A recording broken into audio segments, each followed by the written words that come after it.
Delighted to be joined by Raven Chapman. I bet you were a little bit gutted when you did all that speech and then I know, she wasn't even there. Up. I know, I took all that. Well, I tried to teach myself a bit of Spanish so I could just thank her and show like my gratitude for the fact that she did take the fight, because obviously it's last minute, sort of 2-3 weeks notice. So, yeah, and it means I still get to have a fight on Saturday and it's not cancelled or postponed for me. So. How long did it take you to learn that Spanish? I was doing it on the car on the way up, like no, you weren't. repeating it today. Yeah. Impressive.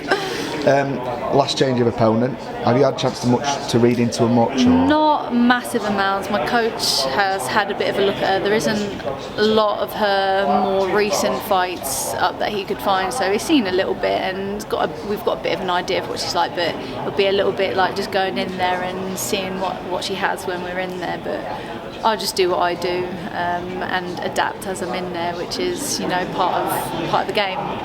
So your last fight against Guanini, how would you kind of rank your performance that night? Because like I said, Guanini's former world champion, credible opponent. Yeah.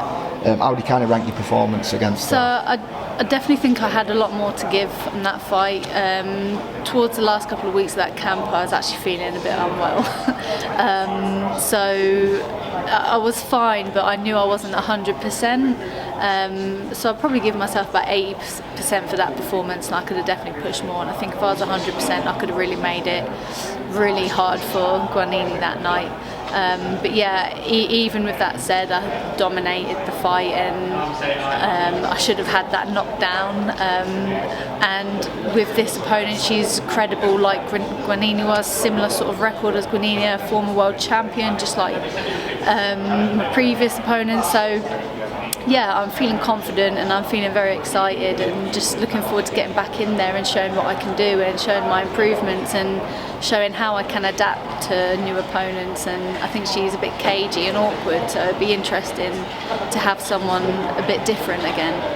Obviously the depth isn't that great in like you said, in women's boxing. Obviously you're making these little steps up, so would there be a point where obviously you are fighting these opponents and dealing with them comfortably, where you might get a bit frustrated thinking, right, I want to fight a world champion now, I want to fight for a world title? Do you reckon you will get frustrated eventually and think, right, I'm ready now?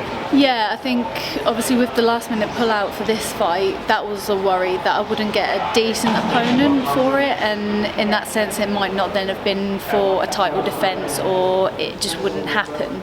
So having the credible opponents is a lot better. Obviously I feel like after this defence my trajectory will be going upwards, so I should be getting harder opponents and more sort of world level contenders in the future, and I think that's where it's going, so hopefully I won't be getting frustrated going forward.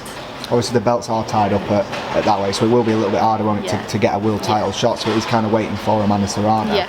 So for waiting for her, are you going to keep fighting former world champions and just upping the level, would you say, until maybe that fight with Amanda Serrano comes? Yeah, definitely. I want to keep upping it, getting that experiencing. So obviously we all know Amanda's got vast experience, and she's the queen in the featherweights, so I need that experience to fight her and make it as comfortable for me to get the win as possible.